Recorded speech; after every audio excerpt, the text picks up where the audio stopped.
We've been working with March Networks for over 9 years. It's been an excellent relationship. We started with R5 product and have continued with that. It's been super reliable platform. I mean, short of hard drives and fans failing, I mean, those boxes just keep ticking.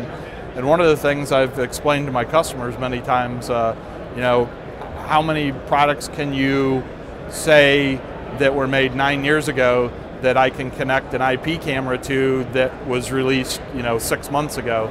And I don't think there's many manufacturers that can do that. So we point that out to the customer all the time, that their investment that, you know, they've got from 9 years ago still good, works. Sometimes hard to convince them to replace them, but you know, overall it's excellent value.